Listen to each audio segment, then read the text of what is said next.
Confined space में entry के लिए जो सबसे ज़्यादा रिस्पॉन्सिबल बंदे होते हैं उनमें इशूअर और कन्फाइंड स्पेस एंट्री सुपरवाइज़र होता है। इन दोनों बंदों की रिस्पॉन्सिबिलिटी है कि कन्फाइंड स्पेस की एंट्री से पहले और वर्क परमिट इशू करने से पहले ये दोनों कन्फाइंड स्पेस एंट्री प्लान को रिव्यू करें। उस कन्फाइंड स्पेस एंट्री प्लान को स्टैंड बाय मैन और एंट्रेंट्स के साथ डिस्कस करें, कम्युनिकेट करें, उनको समझाएं कि इसमें क्या लिखा हुआ है, इस एंट्री के दौरान क्या हैज़र्ड्स हो सकते हैं, क्या प्रिकॉशंस हम लोगों ने अप्लाई करनी है, किस बंदे की क्या क्या रिस्पॉन्सिबिलिटीज़ हैं।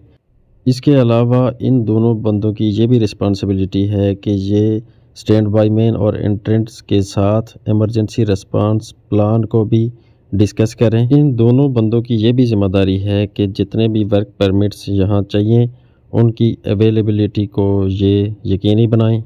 इन दोनों की ये भी रिस्पॉन्सिबिलिटी है कि ये वेरीफाई करें कि तमाम प्रिकॉशंस इम्प्लीमेंट कर दी गई हैं। ये दोनों बंदे इस चेकलिस्ट के ज़रिए हर चीज़ की वेरिफिकेशन करेंगे कि तमाम प्रिकॉशंस अप्लाई कर दी गई हैं।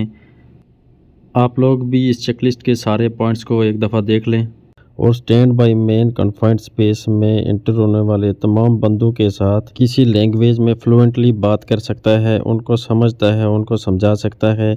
इनके बीच कोई लैंग्वेज बैरियर नहीं होना चाहिए। अगर किसी कन्फाइंड स्पेस के अंदर एक से ज़्यादा क्रू काम कर रहे हैं या एक क्रू कन्फाइंड स्पेस के अंदर है और दूसरा कन्फाइंड स्पेस के साथ काम कर रहा है, तो इन क्रू मेंबर्स को एक दूसरे के लिए हज़ार्डस एटमॉस्फेयर क्रिएट नहीं करना चाहिए। एक दूसरे के साथ कोऑर्डिनेट करके एक सेफ एनवायरनमेंट में काम करना चाहिए और इन दोनों ग्रुप्स को इस चीज़ का पाबंद बनाने की रिस्पॉन्सिबिलिटी इशूअर और कन्फाइंड स्पेस एंट्री सुपरवाइज़र की है। इन दोनों की ये भी रिस्पॉन्सिबिलिटी है कि कन्फाइंड स्पेस के अंदर सेफ तरीके से काम करने के लिए सफिशेंट मैन पावर और इक्विपमेंट अवेलेबल हैं। कन्फाइंड स्पेस में एंट्री से पहले ये दोनों बंदे इस चीज़ की वेरिफिकेशन करेंगे कि कन्फाइंड स्पेस की आइसोलेशन ठीक से हो चुकी है, गैस टेस्ट प्रॉपरली हो रहे हैं, लॉग शीट प्रॉपरली फिल की जा रही है और वर्कर्स प्रॉपर पीपीईज के साथ काम कर रहे हैं। कन्फाइंड स्पेस वर्क परमिट और कन्फाइंड स्पेस एंट्री प्लान के मुताबिक मॉनिटर की जा रही है। Enough means of communication available हैं जैसे हॉर्न, विसल या टू वे रेडियो सिस्टम। हर कन्फाइंड स्पेस एंट्री पॉइंट के साथ कम से कम एक फायर एक्सटिंग्विशर ज़रूर होना चाहिए। इसके अलावा कन्फाइंड स्पेस एंट्री सुपरवाइज़र की ये भी रिस्पॉन्सिबिलिटी है कि अगर किसी किस्म की अनसेफ कंडीशन पैदा हो जाती है कन्फाइंड स्पेस के अंदर, तो फिलफोर इसकी एंट्री को टर्मिनेट करके वर्क परमिट को कैंसिल कर देना चाहिए और इस एरिया को बैरिकेड करके साइनेजेस लगा देने चाहिए नो एंट्री के। कन्फाइंड स्पेस एंट्री के लिए एक और बहुत ही रिस्पॉन्सिबल बंदा जिसको stand by man, hall watch या मुख्तलिफ नाम भी दिए जाते हैं, इसकी रिस्पॉन्सिबिलिटीज़ में भी ये चीज़ शामिल है कि ये वर्क परमिट और प्लान्स को चेक करे। उसके अलावा कन्फाइंड स्पेस के अंदर मौजूद पोटेंशियल हैज़र्ड्स के क्या क्या नुकसानात हो सकते हैं वो भी इसको पता होना चाहिए। लॉग शीट मेंटेन करे। उसके अलावा एंट्रेंट्स को काउंट करे, कितने बंदे कन्फाइंड स्पेस के अंदर गए हैं, कितने बाहर आए हैं। उसके अलावा किसी भी अनऑथराइज्ड बंदे की एंट्री को ये रोके। कन्फाइंड स्पेस के अंदर भी इसकी नज़र होनी चाहिए और कन्फाइंड स्पेस के साथ बाहर भी इसकी नज़र होनी चाहिए कि दोनों तरफ एनवायरनमेंट सेफ़ है, किसी किस्म की कोई अनसेफ कंडीशन तो नहीं बन रही।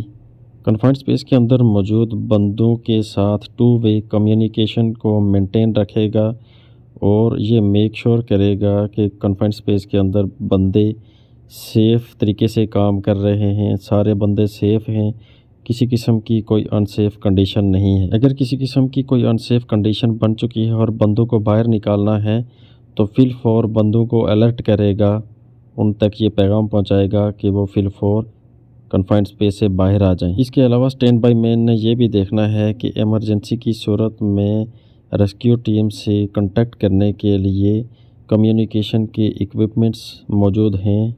स्टैंड बाय मैन हमेशा कन्फाइंड स्पेस की एंट्री पॉइंट पर ही मौजूद रहेगा। वो एक सेकंड के लिए भी अपनी जगह नहीं छोड़ सकता। अगर उसको वो जगह छोड़नी है तो उसकी वो जगह छोड़ने से पहले उसकी जगह दूसरा स्टैंड बाय मैन डेजिग्नेट किया जाएगा तो ही ये अपनी जगह छोड़ सकता है। या जब तक सारे बंदे कन्फाइंड स्पेस से बाहर नहीं आ जाते उस वक्त तक ये अपनी जगह पर मौजूद रहेगा। ये खुद कभी भी कन्फाइंड स्पेस में एंटर नहीं होगा, यहाँ तक कि इमरजेंसी की सूरत में भी इसको अलाउड नहीं है कि ये अपनी जगह छोड़कर कन्फाइंड स्पेस के अंदर चला जाए।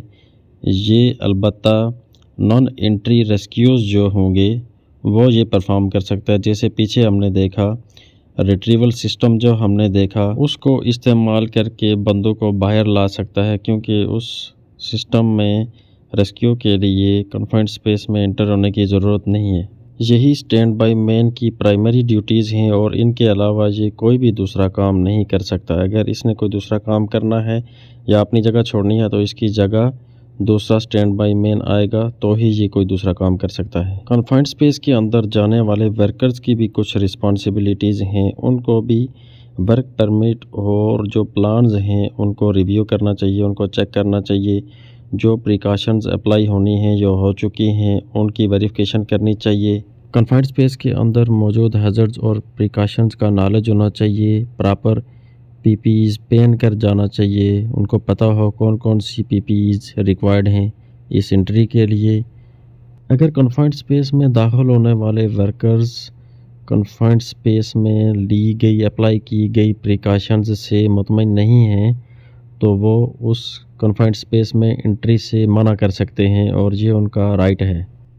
इन बंदों की ये भी रिस्पॉन्सिबिलिटी है कि ये कन्फाइंड स्पेस के अंदर अपनी जॉब को ठीक से समझते हों और इनको ये भी पता होना चाहिए कि स्टैंड बाय मैन से किस तरह से कम्युनिकेट करना है ताकि कन्फाइंड स्पेस के अंदर के स्टेटस को स्टैंड बाय मैन को ठीक से बताया जा सके। अगर कन्फाइंड स्पेस में दाखिल होने वाले बंदों में से किसी एक को भी कन्फाइंड स्पेस के अंदर का एटमॉस्फेयर अनसेफ महसूस हो तो वो फील फॉर अपने साथी वर्कर्स को भी अलर्ट करे और स्टैंड बाय मैन को भी अलर्ट करे। इसके साथ ही फील फॉर ये सारे लोग कन्फाइंड स्पेस से बाहर आ जाएं, या अगर स्टैंड बाय मैन इन लोगों को बाहर आने के लिए कहे तो ये लोग फील फॉर कन्फाइंड स्पेस से बाहर आ जाएं, या किसी किस्म का इमरजेंसी अलार्म ये लोग सुने तो फील फॉर कन्फाइंड स्पेस से बाहर आ जाएं।